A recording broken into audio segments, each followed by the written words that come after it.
Okay, so for 232 part C, this is yet another way in order to find the energy stored in a uniformly charged solid sphere of radius r and charge q.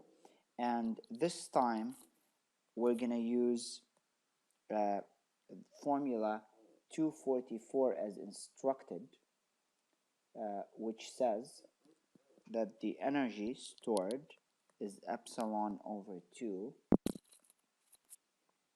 the integral over some specified volume of the field squared d tau, volume integral, plus a surface integral on surface S of VE dot dA on that surface.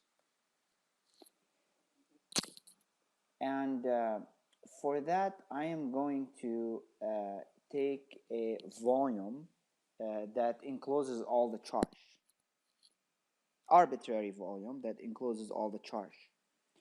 So if this is my sphere, I'll take my volume to go around this guy here. So from here to here, I'll call this radius.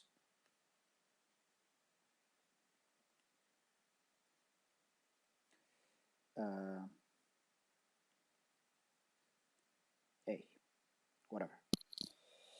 And this is my uniformly charged sphere, the radius q. Okay, so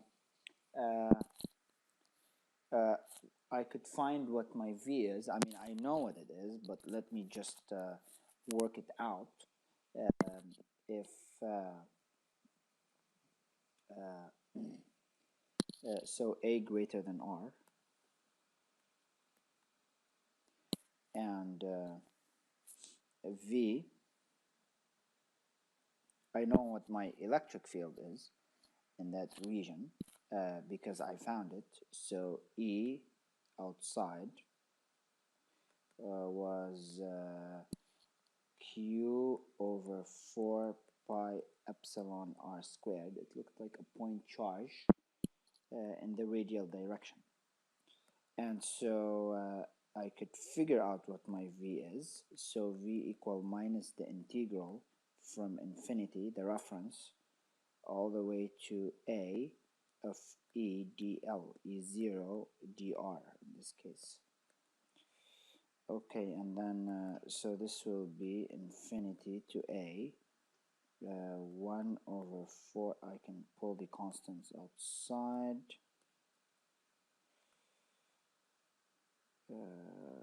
4 pi epsilon, there's a Q here, 1 over r dr, 1 over r squared dr from infinity to A. So this will be integral of 1 over r squared is minus 1 over r, which will make this just q over 4 pi epsilon, 1 over r from infinity to A. So if I plug in A,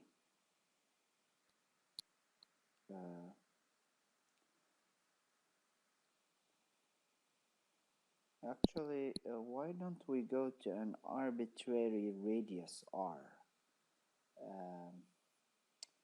Let's go to an arbitrary radius r. Let me think. We want the potential at an arbitrary radius r. Yes, so let's take this integral to r, not to a. So to r, from infinity to r, with r being outside, inside a. Okay, so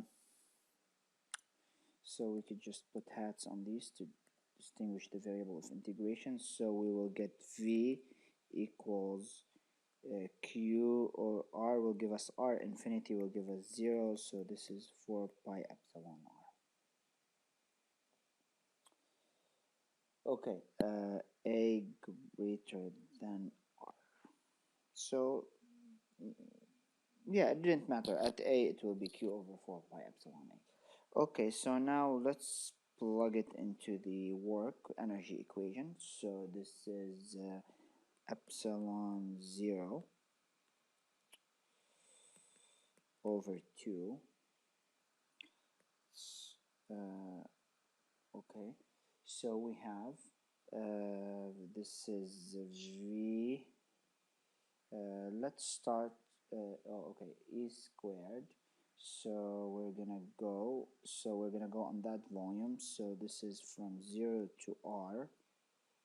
E inside. So this is E1 or EI squared d tau plus R to A, and for that uh, we're gonna use E outside that region d tau. So this whole thing is E squared, and then we're gonna add this to uh, V. Okay, so we said V is 1 over 4 pi epsilon R, the Q over 4 pi epsilon R, times the electric field inside, which is, the electric field on volume V, or on area S, which will be 1 over 4 pi. This is outside the sphere, so we'll use the one outside, R squared. So this is V, and this here is E. Okay, dA. So dA, let me leave it as dA. I'll fix it the next step.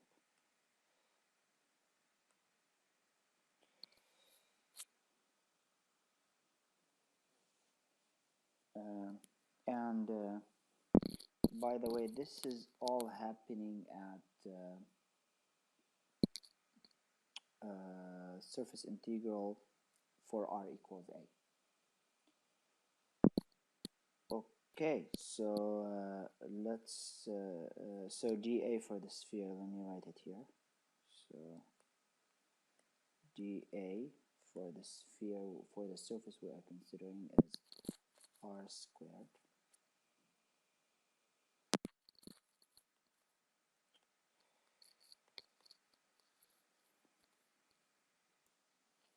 Okay, so dA for our sphere will be for the total potential. Okay, so dA for a chunk on the surface of the sphere, we will have R d theta and R sine theta, so we will get R squared d theta sine theta d phi. And R is constant, of course. Okay, and this here is integrated on surface S.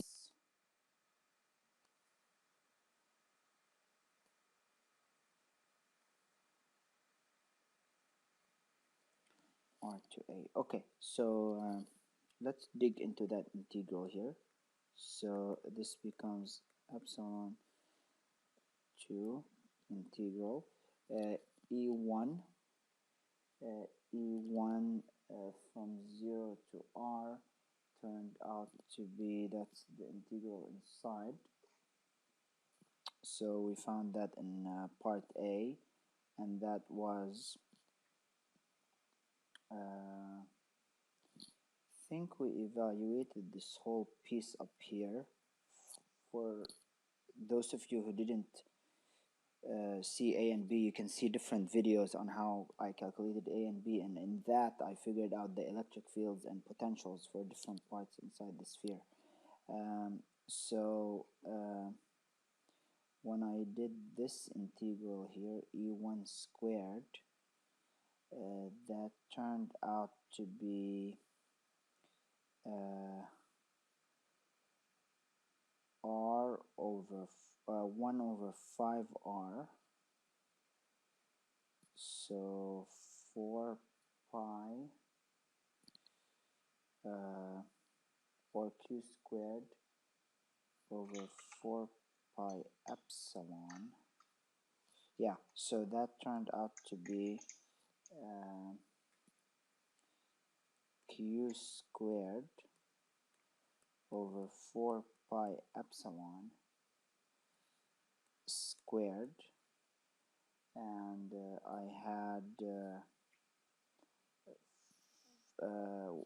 1 over 5r,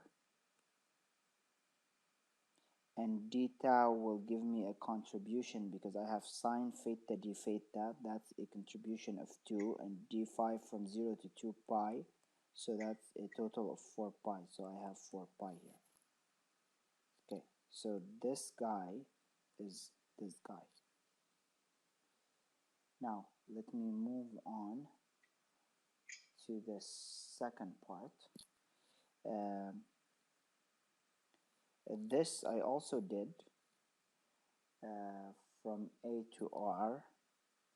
The only difference here, we have to do it from R to A. So on this one I got 1 over 4 pi epsilon squared, and I also have a contribution of 4 pi q squared, so I can put the q here. And there, if you guys look in the previous video or on part B, we got minus 1 over r, and now we will integrate from r to a. Okay, we're running here slightly out of space, so let me just extend this guy here, and I'll do it here. So plus, so I'm gonna do the last one here. So this is q over 4 pi epsilon all squared,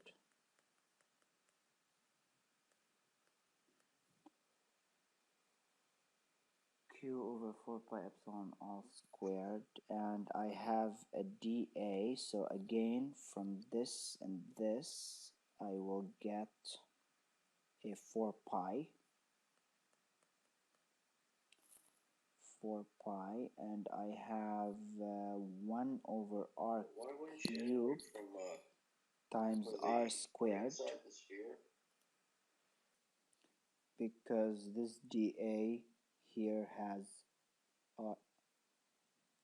an r squared, so this cancels that, and I have left 1 over r, and since I found my v here to be q over 4 pi epsilon r, so I just evaluate this. It's a continuous field, so I can just evaluate this at a equals r, so it becomes 1 over a. So now that I have my stuff together, let's simplify this. So this is epsilon over 2. Let me factor out this big guy here because it's the same on all of them, including the 4 pi. So q squared over 4 pi epsilon squared times 4 pi. And from the first one I have left 1 over 5r. When I evaluate this from a to r, it will get me plus 1 over r minus 1 over a, and the last one will get me 1 over a plus 1 over a. These two guys go away, and I would have left, can multiply this by 5, this by 5, so I would get, let's do some simplification here on this. So epsilon over 2 q squared over, So I will cancel out 1 4 pi and 1 epsilon cancels. So there's only 1 left here, and a 4 pi q squared 6 over 5r, and this is 3, so W, or energy, will equal 3q squared over 4, wait, so we have a 4 pi left here. This was a 3, 2, 3, so this went away. We have 1 4 pi left, so 4 pi epsilon times 5r.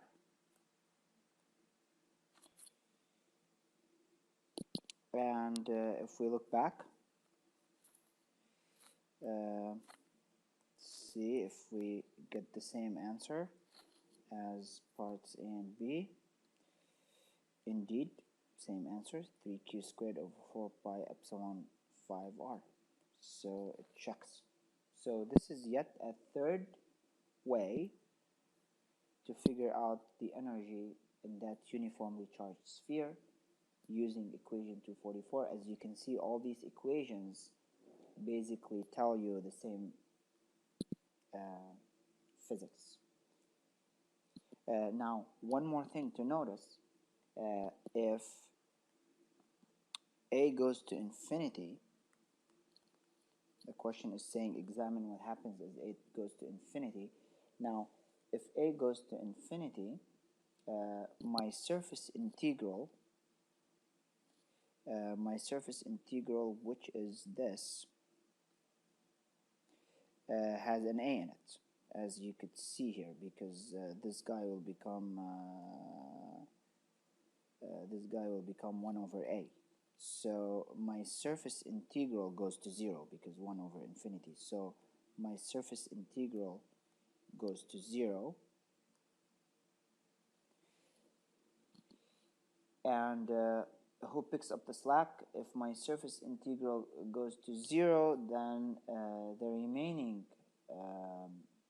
integral, which is the other two terms here, will pick up the rest.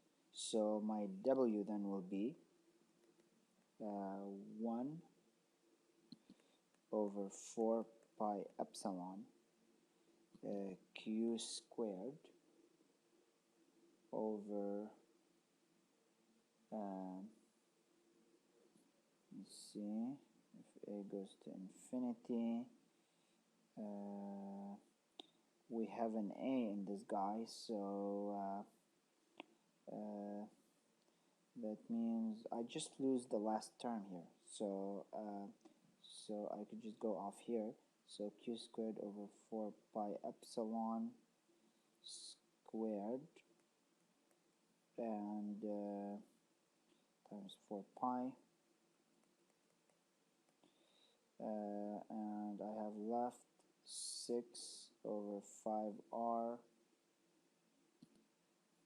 6 over 5r, minus 1 over A,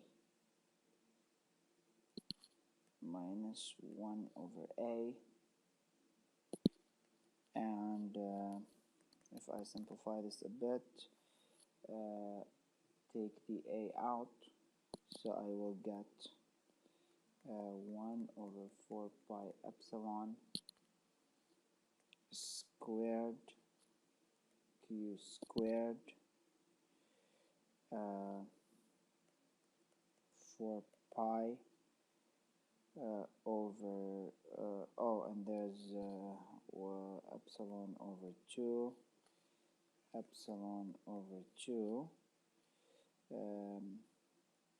and I have an A here, so pull the A out, so I'll have left 6A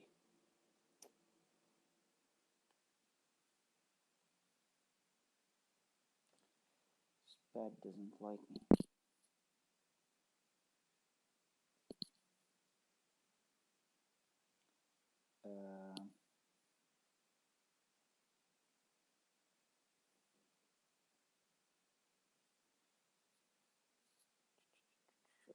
over A, and then I'd get 6A over 5R minus 1. And if I simplify this a bit, I get 1 over 4 pi epsilon q squared over 2a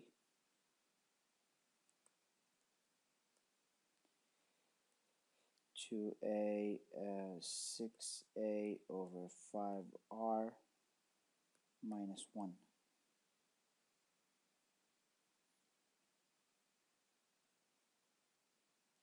So that's what, of course here you don't get 0 because you will get 0 from the other term as well, but if you have 6a over 2a, and so that would be as a goes to infinity, I could work this out and I will get 1 over 4 pi epsilon q squared, so 6a over 2a becomes 3a over 5r, which is the same exact result as a grows to infinity. That's why the integral of e squared d tau over all space works to generate the same answer for you.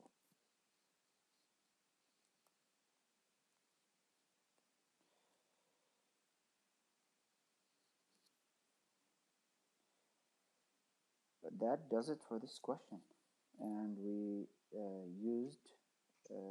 did 3 different methods in the previous 3 videos using 3 different equations, quote-unquote different equations. They have the same physics to figure out the energy in a uniformly charged sphere.